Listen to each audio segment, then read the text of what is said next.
We're basically an archive that focuses on the experiences of the black community of Caribbean, African and Asian descent in Britain and also in continental Europe. And our archives run from the 1960s basically through to the present day. So we're trying to focus in on that experience, the UK experience, not exclusively, but that's the main sort of focus. We've got materials housing, culture and the arts, publishing, through the New Beacon Bookshop, which was set up by John LaRose, who also set up the George Padmore Institute. We also have grassroots activism and also education. So there's four distinct chunks. Oh, sorry. Okay. Can anyone hear me now? Okay. All right? Yeah. Is that all right? Okay. Sorry. So yes, I've been invited here really today because the GPI is planning to work with Everyday Muslim on an upcoming oral history project. Now we're going to be talking about that.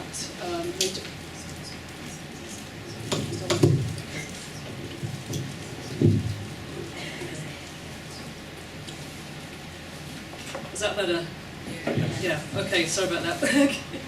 No, I'm sorry. Okay. Yes, I've been invited here today because we're going to be working with Everyday Muslim on one of their upcoming oral history projects. And we're going to be discussing that much later this afternoon, so I won't waste too much time now going into that project. But that's essentially why I've been invited to come along today. Also, as an archivist, I'd like to share with you some thoughts about what it's like to try and think about what we can get out of archives. So less about the sort of history behind Muslim heritage, but more about how we can get that Muslim story, heritage out of archives, okay? So it's a little bit more theoretical. Sorry, I apologise for being a bit disorganised today, but I only just got here because of my trains. I've actually named the talk Archives and the Value of Community Engagement.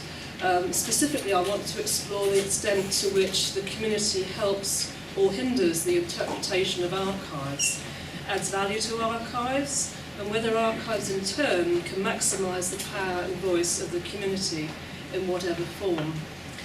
I should say at this point that I'm using the word community in its broadest sense, and obviously we can narrow that down to religious communities or any community we might want to go with. But for the moment, I'm just talking about the community, us. It's the easiest way to deal with this. And really, at a fundamental level, archives wouldn't exist at all without some sort of community intervention, because all of our correspondence, photos, newsletters, transcripts, posters are not born as archives, but they're born as records. And if we believe that they have long-term value, then we can retain them for future archives. If on the other hand we might decide that they don't actually have that much value, they're short-term value, then we're probably going to think, well, perhaps we should get rid of these. So we've already actually intervened in some way in actually making that initial decision about what records and archives we should actually keep.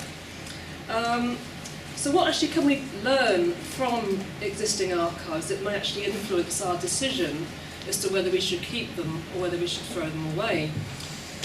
We can perhaps read about challenges, achievements, reactions, learn from past mistakes. Something that happens a lot at the George Padmore Institute is that we learn from successful methodologies that have been used in the past, so we don't have to reinvent the wheel every time. And a lot of our trustees come back and say, oh, can I see that record from the 1970s where we were actually doing a particular campaign or something, and they actually get the record out and they start copying all those methodologies and so on again, because it worked really well in the first time.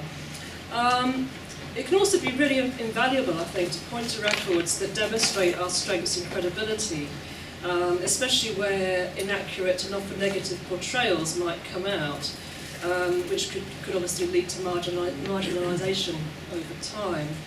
And records that embody evidence, opinions, can prevent us from being sidelined or treated as insignificant, and I think it's really important to think about records in that way as well. We can also celebrate people's lives, we can learn about our backgrounds, we can discover or perhaps rediscover our identity, We can understand the context in which something happened, and perhaps why it happened, and we may be able to predict what could happen again. And also the records themselves might be very rare or unique. So just a few examples there, but I hope you're already beginning to see some value in retaining records for future consultation. Now, whether directly or indirectly, most records are actually influenced by some form of participation or activity. Besides the physical creation of the record itself, there's the intention of reaching an audience of some kind. And there's actually very few records that have no intended audience or have been written from a totally neutral position. And the anticipated audience, however small or insignificant that audience may be, ensures that those records are not created out of context. Even if we have an undated document, that frequently happens, or if we've lost all the surrounding papers, or a talk's being held and we don't know who did the talk, we don't know who signed a letter, there's still context actually embedded in that record. If you take an email, for example, what tone of voice is the correspondent using in that email? What's the subject matter about? Is it formal or informal? In other words, how's the community beginning to mould the way in which they're actually communicating that email to us? And I think this can be seen as enhancing and strengthening community cohesion on the one hand. We have many fragments, different opinions, our own opinion, but together they form a whole, and this reflects the power of collective memory. Of course, no one will really remember the same events or experiences or lives from the same viewpoint or in the same way, but if you put all those different nuances together, you get something much more powerful, rich and three-dimensional than just one factual account. On the other hand, you could sense that your voice and opinion is getting lost in the crowd. So how do we retain that unique voice or opinion that we want to hold on to? Well, archives also show us the different perspectives that we can add in. Let's take a campaign or perhaps a protest on a street corner, let's say. You've got the different perspectives of each participant. You've got the actual protester, you've got the onlooker or the observer, someone coming out of their house to find out what's happening. You've got the media, you've got the journalist, the photographer capturing the event. You've also got the indirect perspectives of people actually reading that press story in the newspaper the following morning. We've got young and old people involved, we've got people of all backgrounds and so on. And we put all that material together and you see the juxtaposition of community values and the unique perspectives actually embedded in the records and archives themselves. There are also different formats as well, both how the records are actually printed out or laid out and so on, and the physical materials that they're made of. I'm thinking here you might have flyers made from quite crude stenciled sort of 70s paper. And you've also got the professional design work of a really great professional poster, and you put them side by side, and you can get a sense of the background behind each of them. You've got the handwritten placard that might be held up by the campaigner, you've got the photo, the newspaper, the TV footage.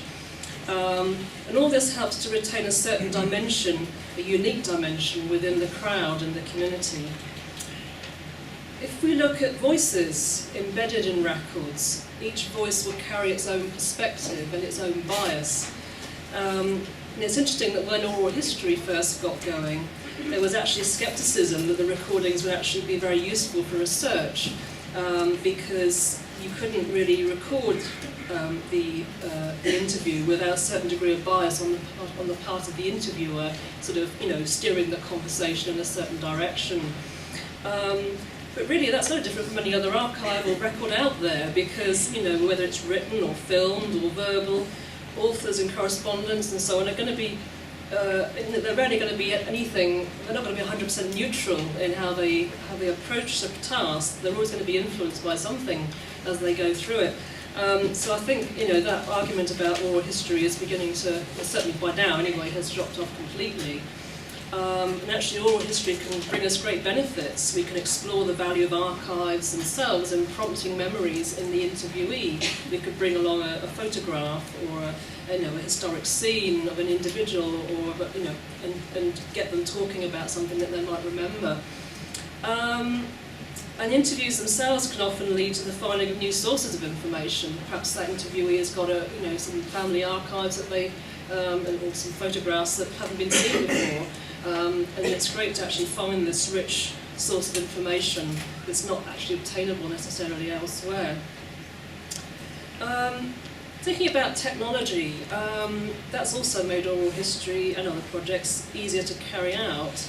But also it's really essential because of course we're facing problems now with being deprived of some of the documentation that we once relied on.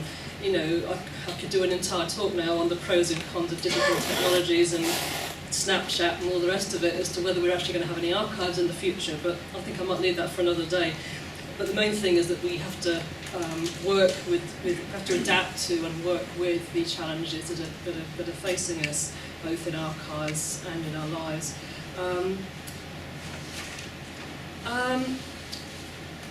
More and more people both receive information and shape its creation, organisation and dissemination, and we therefore need to break down barriers between the user and the archive, just as we should remove any barriers between interviewers and interviewees in oral history projects. And school projects, like we've done at the George Padmore Institute on several occasions, are great in breaking down those barriers because you can tap into all the natural curiosity of children when they're looking at records. But it's quite shocking when children start asking you, is this real? Am I allowed to hold this? Our teacher said we can't touch anything. And I'm thinking, well, we've become so adept at preserving our records that we're beginning to forget actually who created them in the first place. And we so often take the easy route of sort of producing reproductions to the point where people assume that they'll never be given anything else. And they can't differentiate between the reproduction and the original in some cases. But we shouldn't need to have barriers because when these archives are the very product of the communities who are actually seeking to use them, and I think that's quite an important point to keep in mind.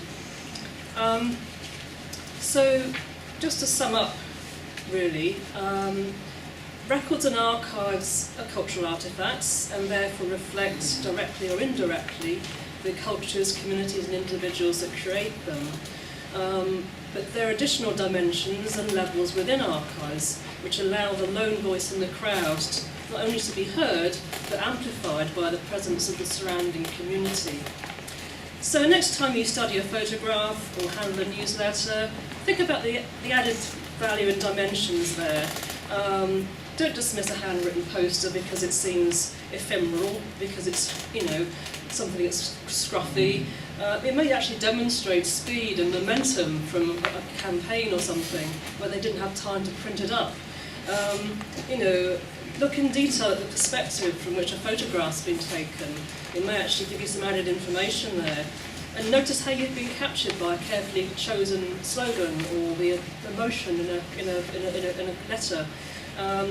So far from being placed at some remove from everyday life, records are being created by us all the time, and therefore are going to become those future archives for the benefit of all of us.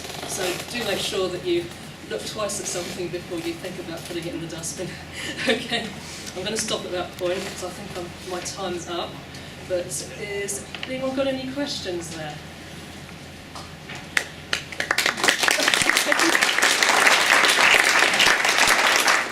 After 3 questions, did anything help to make sense of what you've just heard?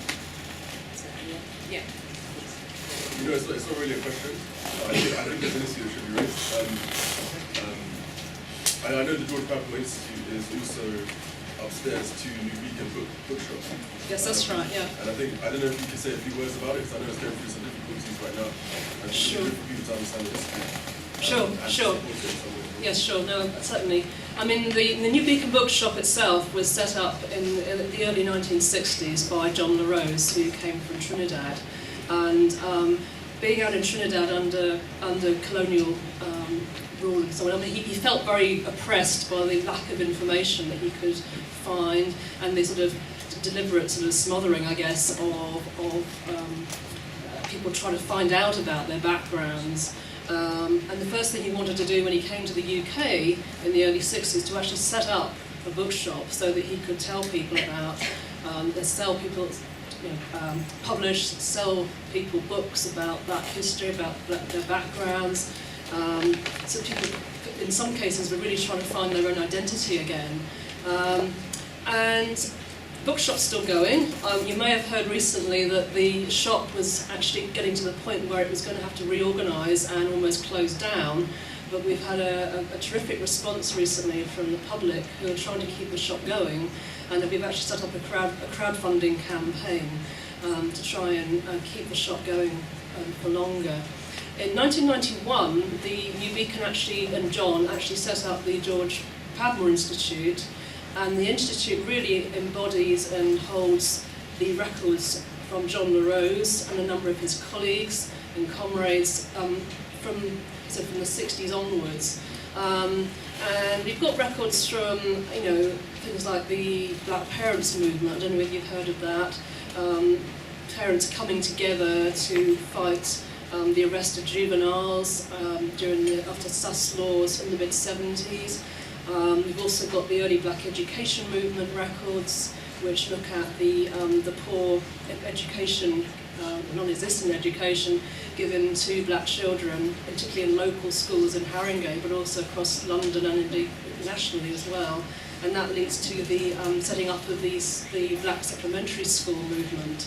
So we've got a terrific sense of, terrific diversity of records there, from records of individuals all the way through to some quite major campaigns. We've got the New Cross Massacre Action Committee documents which come out of campaigns running alongside the New Cross Fire, where it was very much a protest against the inadequate police investigation that was going on and so on.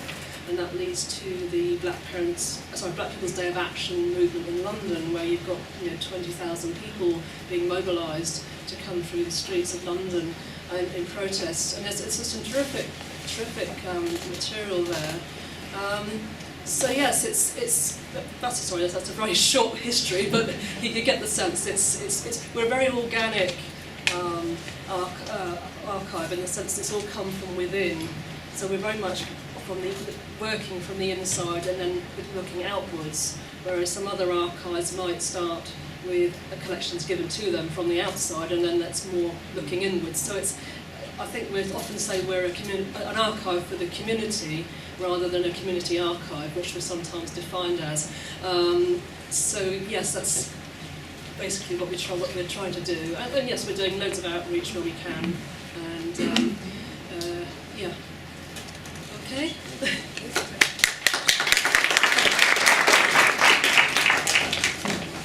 more questions? Oh, there's just one more. So how do you, back to what you were saying earlier, how do you kind of navigate, how do you go around navigating how to preserve archives without stowing them away, but at the same time making them accessible? Okay. I think probably the best thing is to navigate your way. Okay. So I think the main thing is to make sure to start with that you actually sort of know what you've got as well. I mean, if you've got material that you think is really valuable or could be potentially valuable for the future, just really make sure that it's in a box, that you've labelled it up so you know where it is and so on, so you actually know where to find it. I think then if you've got material which similarly you feel perhaps should be handed to an archive eventually, but not yet, best to try and keep it actually environmentally in a good place as well, so it's not too damp or it's not too hot, not too dusty, and just keep an eye on the things like that, so that that the records don't start to deteriorate too much, and don't go sticking photos in sticky albums or anything like that.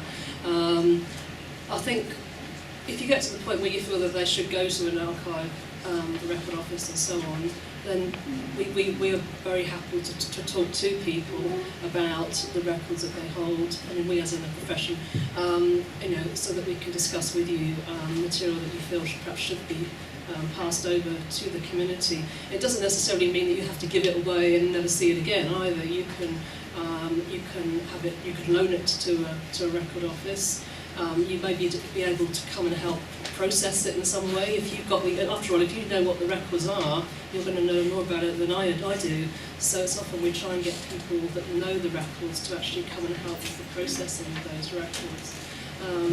So it's so you become. Certainly I like to try and get a real community team sent going from the moment that the record is created all the way through to its positioning either in an archive or in a group that wants to do its own archiving. Again, we can always come and give you advice on that.